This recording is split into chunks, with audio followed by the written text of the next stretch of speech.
This video was produced by The Top Cut. Be sure to check out thetopcut.net, your home for Pokemon TCG, tournament coverage, professional game analysis, and interviews with the best players in the world. Thanks for watching. Hey everybody, this is Pooka bringing you another edition of a deck breakdown. In the first one, we covered the most successful deck for regionals, which was the Zekrom Electric deck. So I hope you guys learned some stuff from that one. And now it only seems natural to cover the second most popular deck in the format, which is Celebi Mewtwo Tornadus. Now this deck is a little different from the Zekrom Electric deck. It still has some form of energy acceleration, and it actually had more top 32 finishes than Zekrom Electric, so definitely a deck worth looking at. It's seriously a top deck, and let's just jump right into it and take a look at what makes this deck tick. Alright, so let's start off here just taking a look at the deck as a whole. You can see the Pokemon on the top, the trainers in the middle, and the energy on the bottom. So, Celebi Mewtwo Tornadus. What is this deck trying to do? Basically, it's trying to use Celebi Prime, use Forest Breath, and then use Sky Arrow Bridge to retreat, and then you just power up your attackers as quickly as possible. You can use Mewtwo, Tornadus, whatever you got, and you just start trying to take prizes starting from the first turn. Sometimes you can do it on the first turn, most of the time you'll be doing it on the second turn, but really this deck is just meant to be super aggressive with quick hitting Pokemon that can hit for 60, 80 damage on the first turn, and go from there. You're just trying to pressure your opponent so much that they cannot ever stabilize, and you'll just get a prize lead and keep it throughout the game. So, Mewtwo, Tornadus are the two usual attackers, but there are a few other ones in this version of the deck, so let's cut right over to the Pokemon. Okay, so this is the Pokemon line for the CMT deck. Now, of course, the heart of the deck is Celebi Prime, which has the Forest Breath Pokepower, which allows you to attach an extra grass energy from your hand to any of your Pokemon every turn, which allows you to power step up quicker. Once you have Sky Arrow Bridge in play, it has a free retreat cost, so you can start the turn with him as your active Pokemon. You attach an extra energy, and you really just start to attack immediately. Now, who do you want to power up in this deck? The Pokemon on the top are pretty much your standard attackers that you'll see in almost every CMT deck for the most part. Number one is Mewtwo EX. He can attack for just 2 energy of any type, so the grass that works out here, you can just attach an extra grass because X-Ball does 20 for each energy attached to Mewtwo and the defending Pokemon. You combine them. So at the very least, he's hitting for 40 damage for 2 energy, and it adds up pretty quickly. So Mewtwo is kind of the focus of this deck. You run 3 of them. If you ever get into a Mewtwo war with your opponent, you'll always have enough because, well, if you knock out 3 Mewtwo EXs, that's 6 prizes and the game's over. So 3 Mewtwo, that's pretty much standard in this deck. Some people can run 2. You usually don't see 4 because you don't really need 4. But this will run 3, and I think most of them do run 3. So that's just what you're going to see here. He is kind of your main attacker. He's the easiest Pokemon to power up on the first turn, and it can really knock out stuff like Dynamo and anything with 40 to 60 hit points on the first turn. So that's what you're going to go for most of the time, but if you don't want to use Mewtwo, the alternate attacker would be Tornadus, which for 3 colorless energy does 80 damage, and then you get to move your energy, one of your basic energy, to a bench Pokemon. So if you attach a grass with Celebi, using Forest Breath, and then a double colorless energy, you can then use Hurricane for 80, hit something, usually knock it out pretty quickly. You can potentially attack starting from turn 1 thanks to Hurricane and a Forest Breath, and start knocking stuff out. So Tornadus is a pretty good hitter. He's not an EX, so it just like Mewtwo, it only takes colorless energy, so it works just fine. So Tornadus is kind of second to Mewtwo in this deck, I would say. Mewtwo is the focus, but Tornadus is there as well. Just gives you options. Tornadus is good for conserving energy, and it also does 80, which is actually a little better than Mewtwo's, which would do 60 for 3 if the opponent had no energy on them. So Tornadus is probably your preferred attacker early on. It's just tougher to power up. And then we move on to Regigigas EX, which has a whopping 180 hit points, and Giga Power can do 60 or 80. If you do 80, then you do 20 to yourself, and then Raging Hammer does 50, plus 10 for each damage counter on the Regigigas EX. So this is going to be good against a deck like Zekrom Electric, because Tornadus is not that great. Tornadus is weak to lightning, so everything in the Zekrom Electric deck is going to knock it out in one hit, which is not cool. So you have Regigigas EX, which is weak to fighting instead. Sometimes you don't want to use Mewtwo either, because most people use Mewtwo, so Regigigas is your big tank for the deck. Nothing in the Zekrom Electric deck can really knock him out in one hit. So if you can get him out early, start catching out Tynamos, getting free prizes. That's kind of the point of him. And then if your opponent actually attacks into him, Raging Hammer can do a ton of damage. So Regigigas, a very solid card. He's an alternative attacker to Tornadus, and that's why he's here. Now let's take a look at the bottom line of Pokemon there. You might find some unusual. You don't see these in every version. The Smeargle, it's very good with Sky Arrow Bridge, with Portrait. You see that in most versions of the deck. His main purpose is just Portrait. Really, he doesn't have any other Portrait. If you ever have to use Tail Wrap, you're going to be in a little bit of trouble, I'm sure. But Portrait is very good. Every time a Pokemon gets knocked out, you can promote Smeargle and maybe get an opponent supporter and use it for yourself. So it adds a bit of consistency and also helps you draw more cards so you can pull off some big combos with Celebi.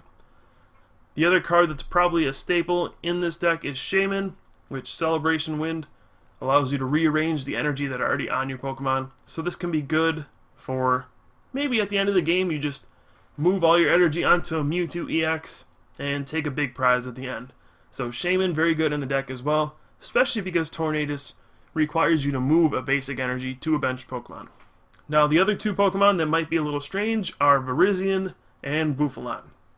These two Pokemon are here solely for Zekrom Electric. Virizion probably is the stranger one, so I'll start with that one.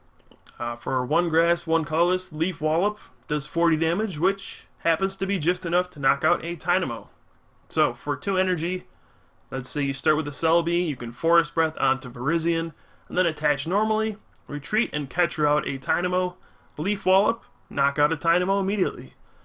Now the benefit of Virizion is that most Zekrom Electric decks lead off with Thunderous, which is lightning, which Tornadus is weak to. So Virizion, he is not weak to lightning, has 110 hit points, so you can catch out a Tynamo, Leaf Wallop, and Virizion won't be knocked out the next turn, unless your opponent has something wacky like 3+ powers, which doesn't happen too often. So Virizion, its main goal is just to knock out Tynamos, and it's also good against the solo Terrakion decks, which are weak to grass. So Virizion is actually a solid card. You're already running grass energy, so, why not play it? It's mainly just used to knock out Tynamos. Past that, it's not great, but it does its job very well. Now the other card is Bouffalant, which, again, requires only colorless energy. That's just kind of a theme with this deck. There aren't too many great grass attackers in the format, but there are plenty of colorless ones. So Celebi still has a place in this format just because of the versatile attackers. Now Bouffalant, the main use is Revenge. When something gets knocked out, you can catch her out in Electric, which has 90 hit points. Revenge does 90 damage, so you can knock out an Electric. When you're facing the Zekrom Electric deck, basically you want to take out all of their Tynamos and Electrics before they set up, and this is what this version of the deck is designed to do. You want to target down their energy acceleration before they get going, and then once you do that, you should be able to clean up with Regigigas and Mewtwo. So that will cover the Pokemon line for this deck. Pretty straightforward for the most part, just a couple weird techs in there that not a lot of people use. I'm sure most people will use more Tornadus. Maybe Tyrogue, that's another card you can include in here. Shaman EX, it's also a card you can include in here. And I've seen the Sacred Sword Virizion, but for the most part these are standard. I've also seen people use Terrakion. That kind of messes with your energy line a little bit, but those are all the techs I can think of. Other than that, pretty standard. Your basic list will run Celebi, Mewtwo, and Tornadus. That's why the deck is named CMT. So that is the Pokemon. Now let's move on to the energy. So here are the energy. Really nothing too complicated. Grass and double colorless. I know, take some time, soak it all in. There they are. But one of the debates in this deck could be how many energy do you really run? For double colorless is obvious because you run Tornadus and Mewtwo and other stuff that pretty much just relies on colorless energy, so you want to max out on those. But how many grass is a good number? In this deck I run 9 grass energy. I could see going to 8 or 10, maybe even more if you really want to, but at some point you probably are better off running energy search or energy retrieval instead of extra grass energy.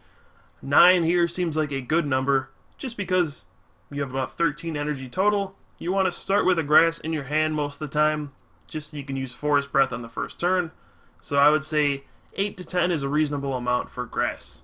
So that is the energy. Not too much to discuss here. If you're going to run Terrakion in this deck, obviously you would switch out some grass for fighting energy, but that makes the deck a little clunkier in terms of being able to use Celebi Prime. Otherwise, you just stick with the grass energy. So that is that, and now we will move on to the all-important trainers section. And finally, here we are, the trainers, which always are probably the toughest things to figure out in terms of what to include, how many to include, etc. for any deck list. In this version of CMT, you have some standard for dual ball. You don't want to run collector because you really emphasize attacking on the first turn, so dual ball is not a supporter. You play 4 of those just to get your basics out as quickly as possible. Then 4 junk arm, which has become pretty standard in most decks that are not trainer lock or anything like that. And 4 Pokemon catcher, just because this deck is all about early aggression, and against the Zekrom Electric deck you always want to have a catcher in your hand to be able to knock out Tynamos as quickly as possible and electrics. So 4 catcher, 4 junk arm, 4 dual ball. That should be fairly standard. I can see people running 3 catchers, but I really think 4 is better. Then you have supporters, 4 Juniper, 4 Oak's New Theory. That's become pretty standard too. And then in this deck I run 3N as well. I've seen some people run Bianca, which is okay. I just prefer N, especially because it can be so strong, disrupting people later on in the game. Now the supporter count might seem a little low. There is Pokegear as well. But the deck does run Smeargle, which acts as another supporter basically. Every once in a while you'll be able to portrait and copy your opponent's supporter. So having Smeargle really adds consistency to your deck. Now the heart and soul of this deck is going to be your Sky Arrow Bridge. It gives free retreat to Celebi, Tornadus, Smeargle. Anything with a 1 retreat cost goes down to 0. All your basics, they have 1 less retreat cost when Sky Arrow Bridge is in play, and switch is very important as well. It allows you to switch between your Pokemon, send up Celebi, and then retreat. So Sky Arrow Bridge, you need to run at least 3 of these in this deck, I would think. And switch, you can run 2 or 3. I've seen people maybe run 4, but I think 3 and 3 of each of these is a pretty solid number. Both of them are very important for this deck's success. Then you have 2 plus power, which are pretty much just standard. You know, you need to hit some damage plateaus sometimes. You don't always have quite enough to get knockouts, so plus power can help you get there. And then Super Rod is also pretty much standard. So this deck is pretty straightforward for its trainer line. The main thing you have to include is Sky Arrow Bridge and switch, and then your supporters, and yeah, it's not too complicated. So there you have it. There is the trainer line, and that will wrap it up for the deck breakdown of CMT.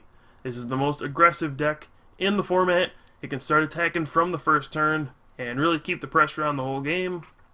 So hope you guys enjoyed this video. If you did, leave some feedback. Let us know if you want to see some more of these in the future. We'll do this after every series of events is over. So regionals just ended. That's why this is coming out here. The format's going to change a little bit, so it's nice just to have a reference to look back and maybe help some less experienced players take a look at what competitive decks can look like. So thank you guys for watching. I've been Pooka here from the Top Cut, and I'll see you guys next time.